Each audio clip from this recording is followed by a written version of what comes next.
This is the 80s Show on iHeartRadio.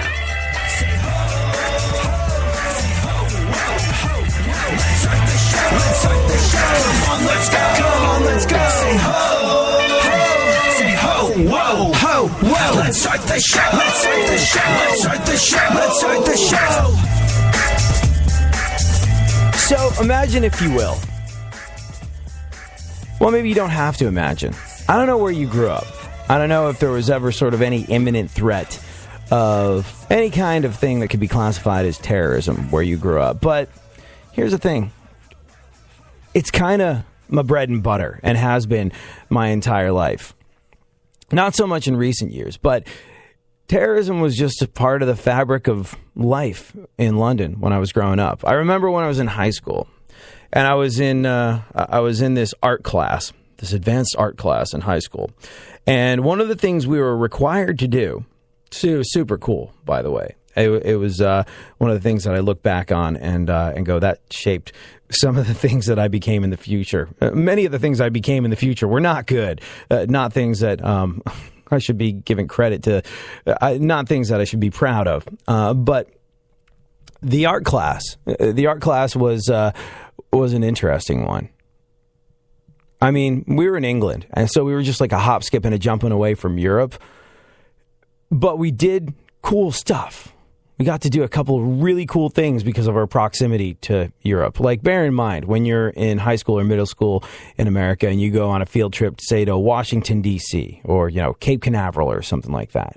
Well, because we were across the pond, not even a pond, across the channel from places like France and Italy. And like when you're in the 9th or 10th grade and you go on this field trip to Italy to get up and paint watercolors as the sun comes up in Pisa or Rome or Empoli or Tuscany. You know how, as a kid, you don't necessarily give situations the credit they deserve in your mind? Like, oh, this is cool, and you don't realize how special it is. And then you grow up and you look back on it and go, wow, I was really lucky. When I was a kid and that was happening, I was like, this is amazing. This is something that I will take with me forever. And you know what? I think going to places like that, so valuable. And you don't have to go far away, but having the experience of doing something like that, like getting out of the box and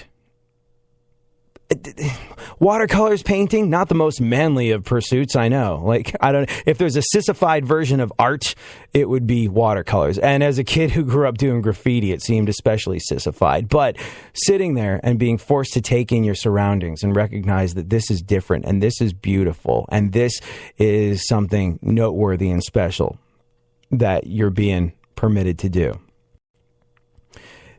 That's something that is incredibly valuable in a young person's mind, I think. When you're forced to look at the world in a way that goes, what's interesting about this?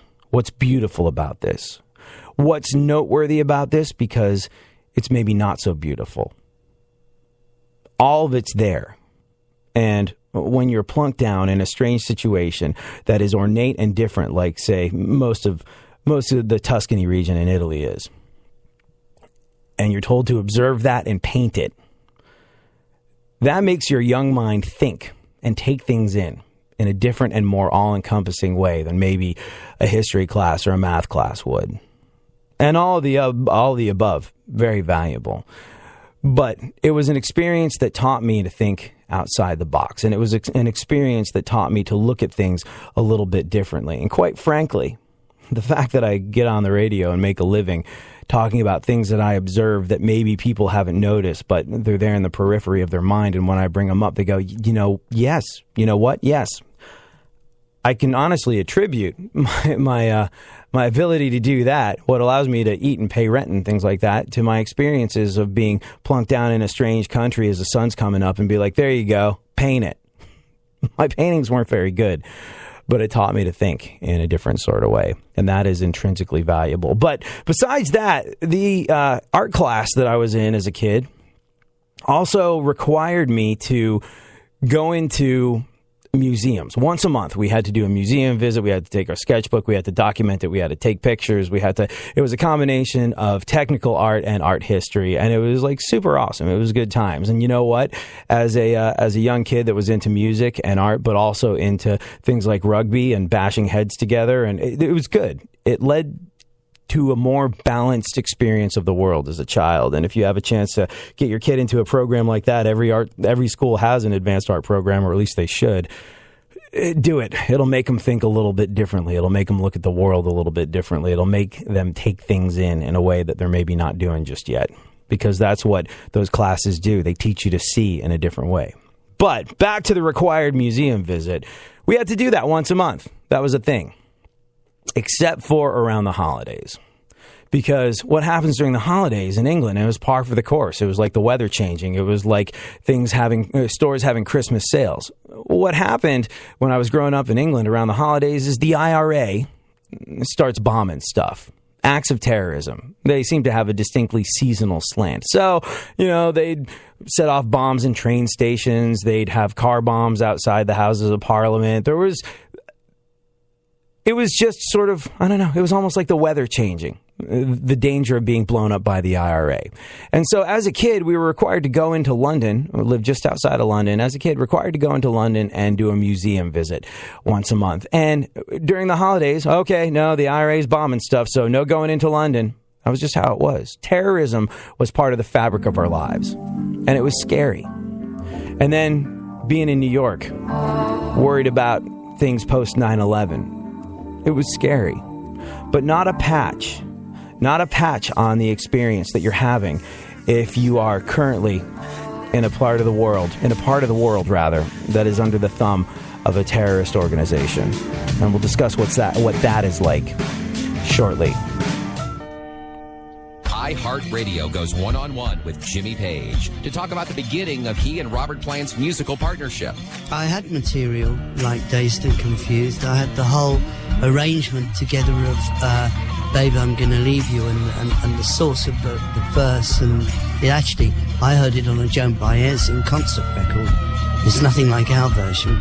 But I did play him that original one. At the time, I thought it was a traditional song. I didn't know. Because I know that at the time those folk artists were doing lots of traditional songs. And plus she did like 3 in-concert albums. This is one of them, and I heard this track, and I thought that's really haunting. And along the way, it was in the days of the Yardbirds, I'd come up with this, right on the tail end, I'd come up with this whole interpretation of how it could be done. So I got into my house, and I was sort of presenting him these sort of things, these ideas. And, we had a real good connection, because he was, to be fair, even though he said he liked West Coast music or whatever, this clearly wasn't ever going to be anything like that. But he was up and open for the sort of things that I was sort of showing him, if you like. I was opening up for him. So that was useful, because, to be honest, if he hadn't sort of locked into it, then I'd have been looking for somebody else who was. Keep listening to iHeartRadio for more Jimmy Page and all your favorite artists. iHeartRadio goes one-on-one with Mumford & Sons about how they might change up their distinctive sound. Hip-hop would be amazing. It's not going to happen because we'd be rubbish at it. Yeah, we would not be a good hip-hop band. That's the thing. Daft Punk can be good at other stuff. We're sort of a one-trick pony, No, we might. I want to get a drummer now. I'm saying it. I'm going to say it too. I want a drummer now. I like playing with drummers. Keep listening to iHeartRadio for more from your favorite artists. If you like what you're hearing, tweet the show at ADSXE. AD on iHeartRadio. Yeah, I do what I want, when I want, how I want. Yeah, I do what I want, when I want, how I want. This is my United States of whatever. Picture me giving a damn, I said never. Yeah, I do what I want, when I want, how I want. Every day you're going and working, running that rat race at that pace in that place will leave a bad. So, yeah. Joining the conversation at ADSXE is where you can find me. At Funk FM is where you can find super producer to the stars, Barry Funkhauser. But I don't know what your proximity to terrorism has been as you've made your way in the world. It was kind of commonplace for me growing up. If you're just joining the show, We're talking about the fact that, well, when I grew up in England, as a kid, I was required to go to museums and do reports on various pieces of art as part of this art class I was in. Like one museum visit a month. And it was awesome. It was really cool. Enjoyed it. But London being London during the 90s and the landscape being how it was in Great Britain, we were excused from doing our museum visits or doing anything that required us to go from the outskirts of London where the school was to London because, well, during the Christmas season, it was like the weather changing. The IRA started blowing stuff up. Sometimes they'd bomb a subway station, sometimes a train station, sometimes it was a car bomb outside of some office buildings or whatever the case may be. You know, I don't remember the particular agendas and what it was the IRA was trying to take out. I just remember like, oh, Christmas time, IRA bombings, we're not going in. It was just part of the fabric of our lives growing up in that way. And then lived in New York City, 9/11. That wasn't something that was so easy to dismiss the way the IRA was. It really wasn't, obviously. But the culture that created in New York City post 9/11, where you're just constantly looking over your shoulder, concerned about going over a bridge, concerned about going into a tunnel, concerned about getting on a subway. That fear, that fear of terrorism. Well, they're accomplishing exactly what they set out to do. Terrorize folks. Inspire fear. Inspire us to go through our lives differently. Take cumbersome and expensive precautions. Disrupt the fabric of our lives and what we're doing. That's what terrorism's all about, isn't it? Wouldn't you agree? It's not so much the bomb, although the human cost in those situations are obviously horrific. It's not what gets blown up. It's the shock waves of fear and terror that follow afterwards. And I don't know how much thought you give this sort of thing. I think anybody that's vaguely involved in the news, you can't help but get around it. And obviously some of it's going to be gross sensationalism for the sake of ratings, and some of it's going to be grounded in fact, and some of it's going to be stuff we should take seriously. But there's this fear, and it's been thrown out there by every single talk radio honk in the world, that ISIS is already here. ISIS is here. ISIS is in our cities. ISIS is next door to us. What might they do at a shopping mall? What might they do in New York City? What might they do? People looking out of the corner of their eye, looking over their shoulder. People on alert, whether they want it or not. People living their lives doing things like going out to a bar, going out to a club, going to and from work when they're concerned that their safety might be at risk. With the narrative in their mind, if I don't do this, then the terrorists have already won. Going to work has become a situation for some people in some places where if you don't do it, then the terrorists have already won. It's not just going to work. It's making a stand. And that's how it is here. Can you imagine for one tiny second,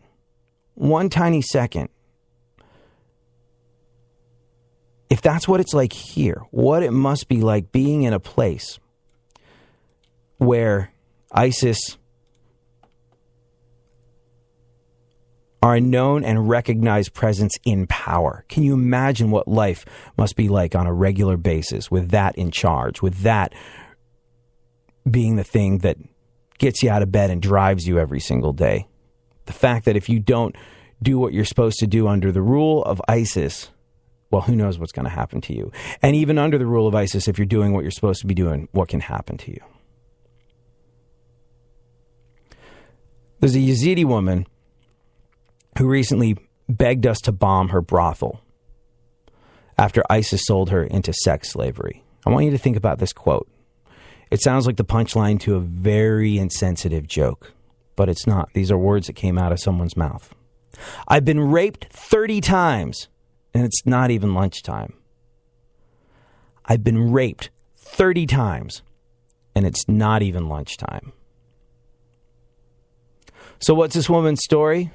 She's a young Yazidi woman. She was forced into sex slavery by the Islamic State, ISIS, ISIL, ice holes. She has begged the West to bomb the brothel where she was being held after militants raped her 30 times in just a few hours.